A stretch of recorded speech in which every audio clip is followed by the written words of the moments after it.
एक रेत का जर्रा। मैं एक रेत का जर्रा रेगिस्तान में। पहले हमने बात की कि एक रेत का जर्रा वो है जो सूरज की तपिश देख के तप जाता है और चांद की चांदनी देख के ठंडा पड़ जाता है। और अगर हम खुद को रेत का जर्रा समझें तो हम और चांद की चांदनी देख के ठंडा पड़ जाता है। दूसरे इंसान को ही मिरर करने में पूरी जिंदगी गुजार देते हैं, ना कि अपनी शख्सियत और शनाख्त को पहचानने की कोशिश करते हैं। मैं एक रेत का जर्रा। मैं वही रेत का जर्रा हूँ जो इतनी ताकत नहीं रखता कि हवा का एक मामूली सा झोंका मुझे उड़ाकर यहाँ से वहाँ रख सकता है। मैं एक रेत का जर्रा। झोंके ने हवा के कुछ देर के लिए तो मेरी दुनिया ही बदल दी जब उसने मुझे उड़ाया। जहाँ पे जाके मैं गिरा वहाँ पर एनवायरनमेंट वही था मैं एक रेत का जर्रा। और बाकी सब कुछ बदल चुका था। खास तौर पर जो आसपास के मेरे रेत के जर्रात थे जो फेमिलियर थे वो नहीं थे वहाँ पर। एक रेत का हुआ यूं कि हवा नहीं पर तूफान ही चल पड़ा। मैं उसी गहमा गहमी में उस तूफान की हवाओं में शामिल हो गया जिसे आप रेत का तूफान या सैंडस्टॉर्म भी कहते हैं।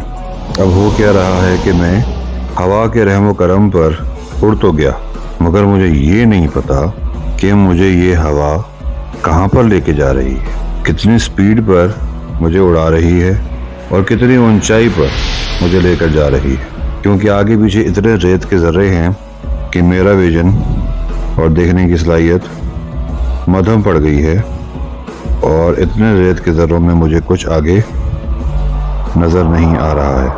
मैं एक रेत का जर्रा।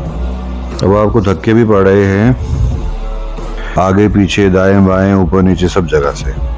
आप ही के साथी रेत के जर्रे आपको धक्के भी मार रहे हैं, लेकिन आप किसी को भी देख नहीं पा रहे कि आपको कौन धक्का मार रहा है। आगे पीछे दाएं बाएं ऊपर नीचे सब जगह दिखने में आया कि कुछ जर्रे कोसी जा रहे हैं हवा को कि हवा ने उनको क्यों उड़ाया, और कुछ जर्रे एक दूसरे को ही कोसी जा रहे हैं कि हम आज इस हालत में तुम्हारी वजह से हैं। बस हम हवा के रहमो करम पर उड़ते जा रहे हैं। कुछ जर्रे पीछे से आते हुए आपको धक्का देते हुए आगे जाते हैं। अब तो मुझे सफोकेशन सी होनी शुरू हो गई है। सांस नहीं आ रहा, नजर नहीं आ रहा। हवा उड़ा के लेके जा रही है, धक्कम पेल भी हो रही है ऊपर नीचे आगे पीछे दाएं बाएं से, और मैं कुछ थकान भी महसूस कर रहा हूँ। कोशिश कर रहा हूँ कि खुद को जमीन की तरफ लेके जाऊं ताकि हवा मेरा पीछा छोड़े। यहाँ पर मैं फिजिकल और इमोशनल दोनों अब्यूज का निशाना बनाया जा रहा हूँ, और ये भी तो नहीं पता कि जाना कहाँ है, मंजिल कहाँ है, पर्पस क्या है। और ख़ास तौर पर पीछे रह गए वो रेत के जर्रात जो फेमिलियर थे मेरे से, उनकी याद भी बहुत सता रही है। मैं एक रेत का जर्रा। बुक्स हवा जो नज़र नहीं आ रही है और एक रेत के जर्रे के मुकाबिल वो बहुत ज़्यादा ताकतवर है जिसने उसको उड़ाया था, और जो बाकी रेत के जर्रों को भी उड़ा रही है। हम तसव्वुर ये कर लेते हैं कि जैसे वो अल्लाह ताला की ज़ात है और उन्होंने हमें उठाकर एक ख़ास मंजिल पर लेके जाना है, लेकिन उस मंजिल का हमें पता नहीं है और रास्ता भी तकलीफ़ों से भरा हुआ है जिसमें आपको ऊपर नीचे दाएं बाएं आगे पीछे से चोटें भी लग रही हैं। ज़ाहिरी बात है कि आप जितनी स्पीड पर और जितनी ऊंचाई पर उड़ रहे हैं वो आपको नहीं पता है, क्योंकि वो गायबी इल्म है। सिर्फ आप मदम मदम देख सकते हैं।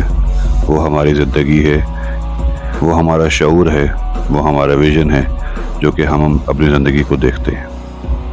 अब चूँकि मैं कोशिश ये कर रहा हूँ किसी तरीके से मेरी जान छूटे इस हवा से, तो मैं नीचे की तरफ चला जाऊँ, लेकिन मेरे में इतनी ताकत नहीं है कि मैं इस हवा से जान छुड़ा सकूँ और इस तूफ़ान में से निकल सकूँ। जो आगे पीछे दाएं बाएं ऊपर नीचे से मुझे चोटें लग रही हैं, मैं ये तसव्वुर कर लेता हूँ कि जैसे वो शैतान है, क्योंकि उसी ने कहा है कि मैं आगे पीछे दाएं बाएं ऊपर नीचे से हमलावर हूँ इंसान के ऊपर।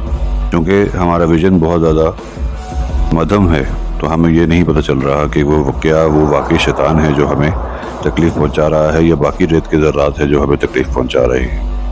جو ذرے ہمیں کراس کر کے آگے چلے گئے دھکا دے کر، تو جو ہمیں حقارت کی نظر سے دیکھ رہے ہیں وہ ذرے ہیں یا وہ انسان ہیں جو کہ ہماری زندگی میں ہم سے بہت زیادہ جیلس ہوتے ہیں اور آگے نکلنے کی کوشش کرتے ہیں۔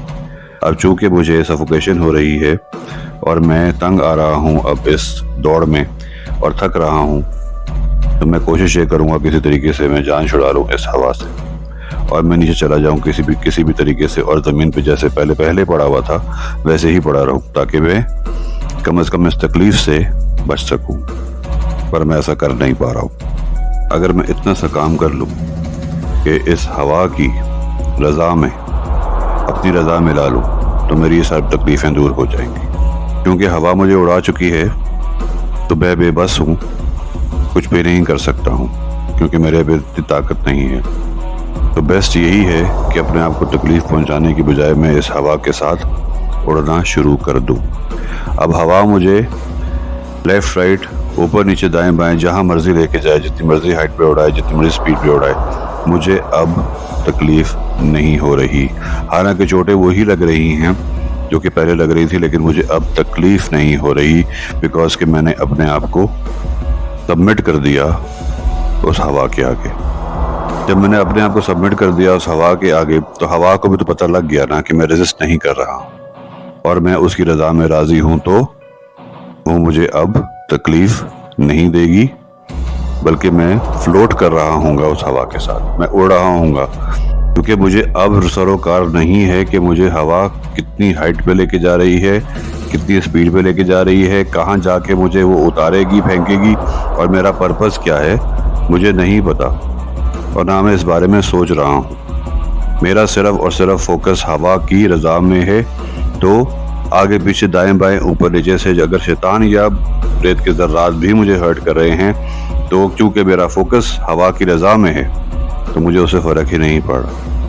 فوکس اگر ہم اپنی لائف کو ہوا کے ساتھ ملا لیں اور جسٹ فلوٹ کریں ہوا کے ساتھ، تو ہماری زندگی، ہمارا فوکس، ہمارا ایمان سب پختگی کی طرف چلا جائے گا اور ہم ہوا کے ساتھ فلوٹ کر رہے ہوں گے، اڑ رہے ہوں گے، نہ کہ رجسٹ کر کے اپنے آپ کو تکلیف پہنچا رہے ہوں۔